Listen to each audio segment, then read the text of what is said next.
La paracha, c'est la paracha qui porte le nom d'un homme qui, a priori, du départ, n'était pas juif. C'est extraordinaire. Il n'y a pas une seule paracha qui s'appelle Moshe Rabbeinu.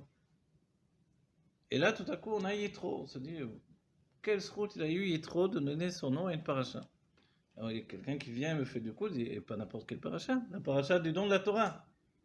La paracha du don de la Torah, elle aurait dû s'appeler Moshe quand même. S'il y avait une fois où on aurait dit le nom de Moshe, c'est là. Donc, paracha de Moshe, non. Paracha de Yitro. On va dire c'était son beau-père, tu comprends, il était obligé de donner le nom. Faut pas voir Bon, l'histoire. voilà, avec sa femme. Donc il a cédé. Voilà. Mais en fait, non, on dit que Yitro, il a eu ce nom affirmé par la Torah, où il a donné son nom à une paracha parce qu'il a rajouté une paracha à la Torah. De là, la base que Yitro, il s'appelle aussi Yeter, qui veut dire rajouter.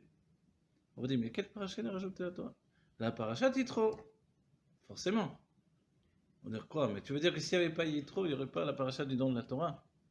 On est sorti d'Égypte pour aller recevoir la Torah, non, quand même. Et c'est là où on commence à se poser la question, mais attends, est-ce qu'il est possible que sans Yitro, on n'aurait pas eu la Torah? Comprenez la question, elle est incroyable. S'il a donné cette paracha sans l'arrivée de Yitro, il n'y aurait pas eu la paracha du don de la Torah, de Matan Torah, où tous les juifs se trouvaient à Matan Torah, toutes les Neshamot de tous les temps. On va dire, mais qu'est-ce qu'il avait de spécial ce Yitro? En fait, Yitro, on dit, il a dit d'abord une phrase incroyable. Quand il est arrivé chez le peuple juif, il a été rapproché par des événements de la sortie d'Égypte, de la guerre contre Amalek, et puis il a avoué quelque chose d'extraordinaire. Il a dit Ki gadol avayem mikol Elokim, car Dieu est plus grand que tous les Elokim. Mais en vérité, entre nous, s'il y en a un qui vient à la show, il dit un truc comme ça, on va le sortir avec un coup de pied dans le derrière. Il sort de là. Surtout au moment où on va recevoir la Torah. Comment tu oses parler des dieux maintenant qui n'existent pas, de pierre, de je sais pas quoi? Oui, il y a toujours un Israélien qui va dire Miata Bechla. Voilà. Qui tu es pour parler comme ça? Alors, et c'est vrai qu'on s'étonne, c'est quoi cette phrase? Et cette phrase, elle est importante. C'est-à-dire que Yitro, s'il n'avait pas dit Ki Gadol Avaye Mikol Elokim, on n'aurait pas reçu la Torah. Alors regardez, souvenez-vous que la Torah elle est construite dans Naase Venishma. Nous ferons et après nous comprendrons.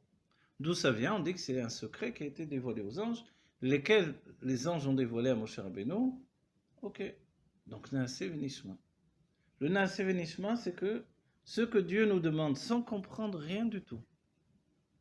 C'est-à-dire complètement inconsidéré, complètement irresponsable. Ce que tu veux, on va faire. Ceux qui pensent que la Torah, c'est si je fais, je suis récompensé. Si j'accomplis pas la Torah, je suis puni. C'est lourd de conséquences. Hein? Quand on a des parachutes, ils nous disent, ils nous annoncent tout ce qui va arriver. Alors on dit, ok, donc alors, est-ce que c'était si bien? Et là, vous vous rappelez ce que dit le Rabbi Rachab?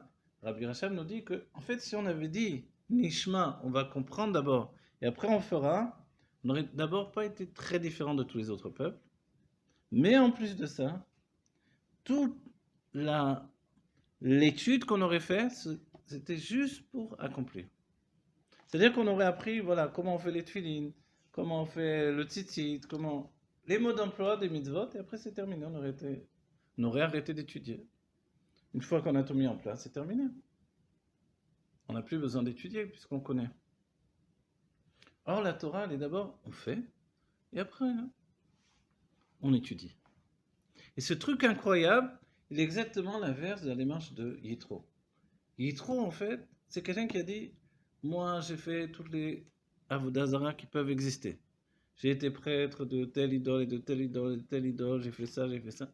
Bon, aujourd'hui, quand on parle d'avodas zarah, on a l'impression d'un abruti qui vient se mettre devant une pierre.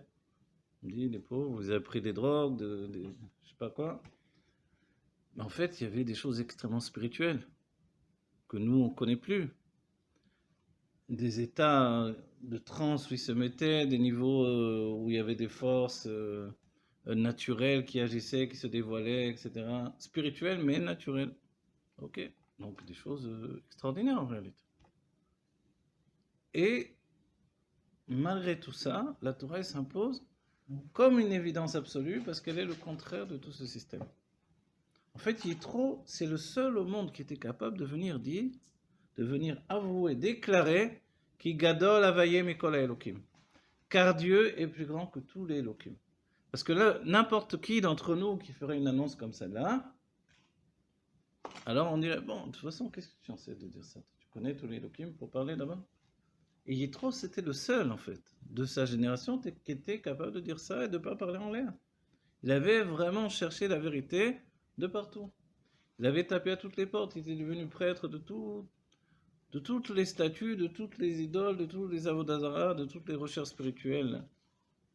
Dans une recherche, on va dire, frénétique de la réalité.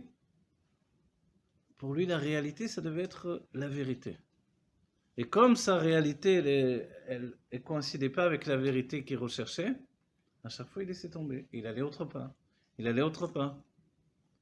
On va dire, mais qu'est-ce qu'il a réveillé ce Yitro? Comment il est arrivé finalement à...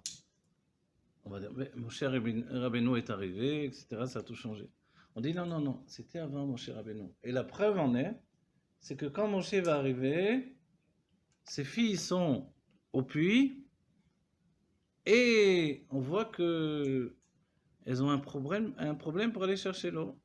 Parce qu'en fait, lui, il était bénidou, il était vraiment un reclus, Yitro. Il était repoussé par tout le monde. On va dire, mais pourquoi? Qu'est-ce qu'il avait fait? En fait, il avait fait tchouva. Il avait déjà fait tchouva. Et on dit, mais d'où vient sa tchouva? Et là, le Hari dans l'Écouté Torah, ou évidemment dans le Zohar également, il y a les bases de tous ces enseignements-là, nous dit en fait que quand Moshe a tué l'Égyptien avec un Shem Amefourash, avec un nom divin, parce que Moshe, c'était pas quelqu'un qui connaissait rien, au contraire, il était tellement élevé qu'il était au-dessus de la Torah. En fait, il a dit un nom de Dieu, et puis tout à coup, l'Égyptien s'est enfoncé dans la terre, mais l'âme de vie qu'il y avait en lui a été exaltée par le nom divin que Moshe a prononcé, et ce nom divin qui a entraîné l'âme qui avait à l'intérieur, il fallait bien qu'elle trouve un véhicule, un réceptacle. Elle est tombée dans Yitro qui était à la recherche, qui était tourné vers tout ce qui pouvait l'éclairer. Et tout à coup, elle est tombée en lui. Et là, Yitro, il a reçu la vérité.